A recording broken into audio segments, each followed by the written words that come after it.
The Council of Franks, on behalf of delicious Oscar Mayer 100% beef franks, has declared its official position. Oscar Mayer 100% beef franks are 100% beef frank delicious. This summer, choose delicious. Choose 100% beef. Keep it Oscar.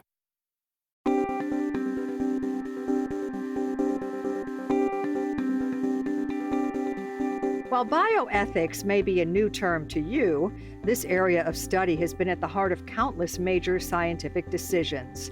The field itself can refer to anything from broad study of living organisms all the way down to dissecting specific aspects of human life. And then it can get even more narrow, and you could be dealing with stuff related to human health and human health at the intersection of the human and the establishment of medicine and medical science, okay? So it's kind of, you could think of it as concentric circles. That's Dr. Jeffrey Bishop, a Tenet-endowed chair in bioethics and professor of healthcare ethics at St. Louis University. He says that most often when people talk about bioethics, they're discussing the moral practices of medicine, research, and human health. Bioethicists are needed across the board in government agencies, private corporations, and universities. The ones who work in hospitals speak directly with patients to offer guidance through difficult choices. The family is at odds with each other about whether to turn the machines off, for instance, or to proceed with some sort of therapeutic intervention or, something like that. An ethicist would be called to kind of help unpack what's going on, kind of get everybody talking on the same page, making sure that everybody understands what the various prognoses are if we do intervention X or don't do intervention Y or take them off of the machine, whatever the question is. It's sort of like the clinical ethicist will have a conversation with the family. The clinical ethicist's role isn't to offer a final answer, but to make sure the patient fully understands their situation. Since different cultures have their own moral values, bioethicists will often act as a guide through conversations with patients and their families. It's sort of like every time you take care of a patient from another country, you're climbing inside their way of seeing the world. It can be difficult. Even if you believed that there's one morally right answer, what isn't? Every culture is different, and it doesn't necessarily mean that the culture doesn't have an opinion about this. They probably do. And so you've got to understand what that opinion is and how it coheres and makes sense within that culture before you can begin to negotiate, at the intersection of medical culture, for instance. One group that's battled to have their perspective heard is the disabled community. Bishop says medicine has normalized one type of body in order to have a baseline for standard care. Unfortunately, this has led to disabled people being viewed as a problem to fix instead of just another body on the spectrum of humanity.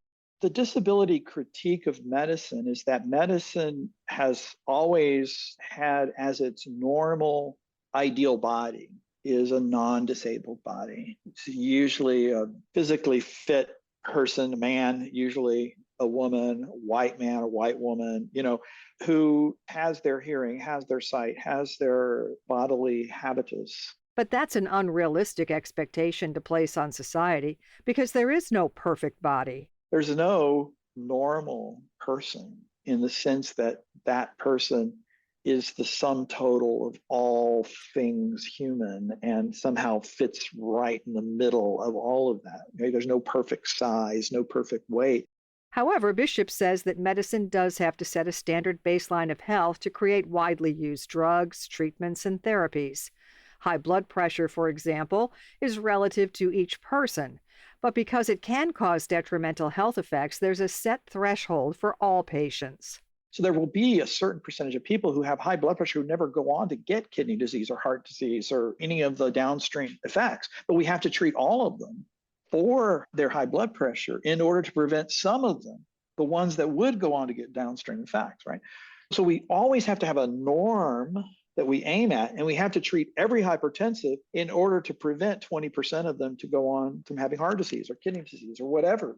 Unfortunately, anything outside of medicine's standard body is more often than not assumed to be broken in some way. So let's say somebody who was born with spina bifida. back in the 60s and 70s, they would try to do surgeries and try to do things to try to fix their back and their spine and all of this. When really what they needed was just, look, I can live in a wheelchair. I need ramps. I need these other things. And then suddenly it's like, oh, well, why have I pathologized this body and normalized the body that doesn't have spina bifida? And so what are the things that society can do to shift medicine's way of thinking from this normalized, perfect body that you and I don't even have, even though we would consider ourselves healthy? Why would we take that and then say everybody has to live up to that? Always striving, always pursuing, never stopping. At Regent, we are committed to train men and women like you to become the Christian leaders this world desperately needs. The goal? To be better tomorrow than you were yesterday. We take our job seriously, and with the knowledge and experience found at our university, we will set you on a path to excellence. Visit regent.edu/learn more.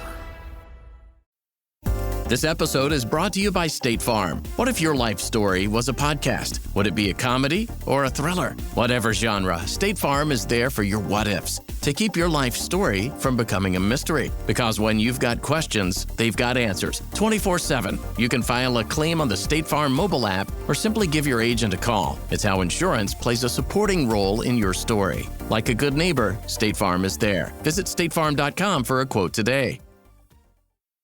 Instead of seeing disabled bodies as something to fix, Dr. Brooke Ellison says society needs to realize it's just a different way of living, which means that accommodations like high-quality mobility devices and ramps should be the norm. Unfortunately, that hasn't been the case.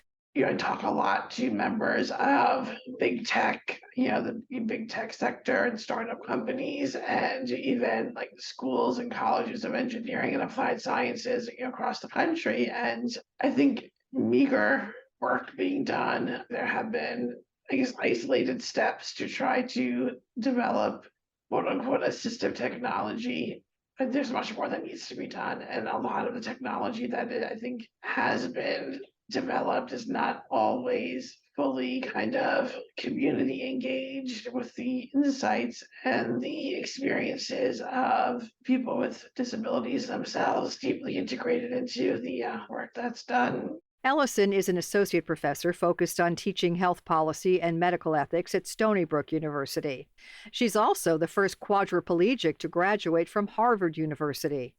After a traumatizing car accident when she was 11, Ellison suffered a spinal cord injury that left her paralyzed from the neck down and dependent on a ventilator to breathe.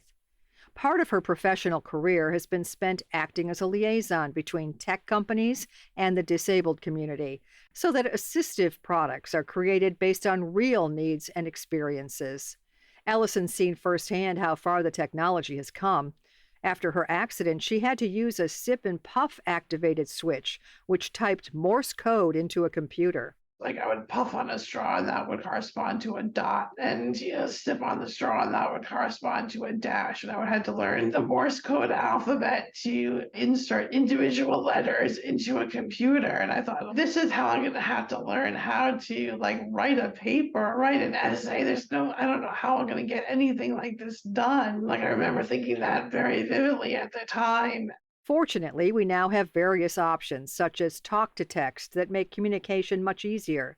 But while this technology has come leaps and bounds, Ellison says mobility devices have not been given the same attention. I still use kind of the sip and puff switch technology to activate my wheelchair. There is movement on other fronts to try to have more cutting edge technology integrated into wheelchair design, but because wheelchairs are kind of thought of as niche technology or adaptive technology, exclusively speaking, not as much innovation has taken place in that space as there has been in others.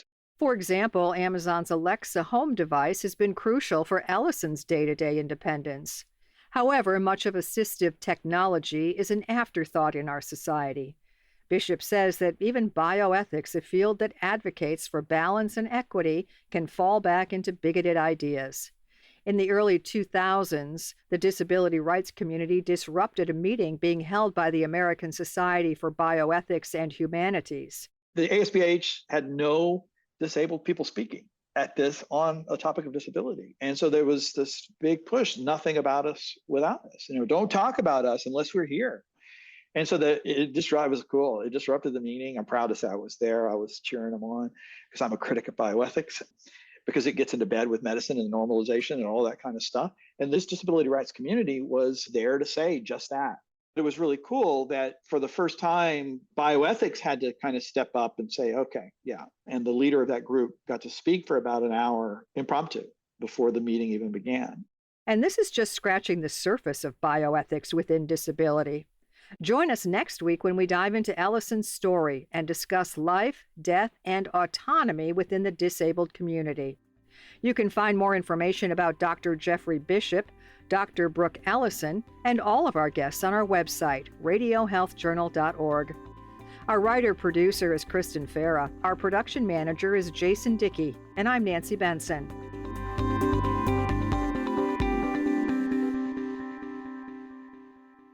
Coming up next week on Radio Health Journal. You have to be honest about your own abilities, your own failings, your own inabilities. There's no morally easy answer there as to what you ought or ought not do.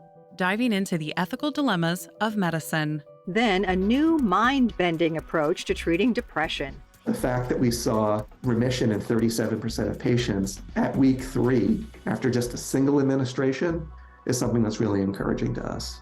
All that and more on Radio Health Journal. I'm Elizabeth Westfield, host of Radio Health Journal. If you enjoy listening to Radio Health Journal, you'll also like our sister show, Viewpoints, which covers a wide array of topics from education to history to the environment. Here's a preview of what they're covering this week on Viewpoints. I will just go sit at a bar and talk to the bartenders because they know so many of the neighborhood secrets. You'll never know what you're missing if you don't go out and ask. Then, when you have to explain to a guest, oh, it's prosciutto, they look at it, oh, it's ham. Not everyone understands that this pig ate acorns for 8 months and that it was dry cured and air dried. The lengths some fine dining chefs go to.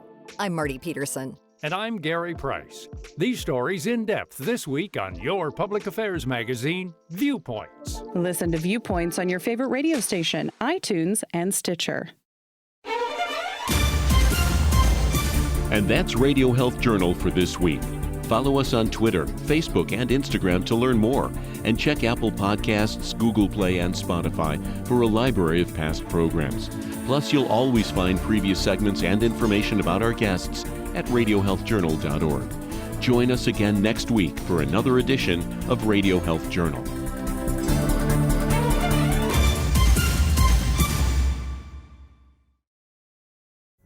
Pulling up to Mickey D's just for drinks? Oh yeah, that's me. Nothing extra, just perfection and a straw. Coming in hot for the coldest cups on the block. Because there are drinks. Then there are drinks from McDonald's. Get a creamy Oreo frappe or McCafe smoothie for less with 20% off any purchase of $10 or more. Only on the app. Limited time only at participating McDonald's. Valid one time per day. Visit McDonald's app for details. Ba-da-ba-ba-ba.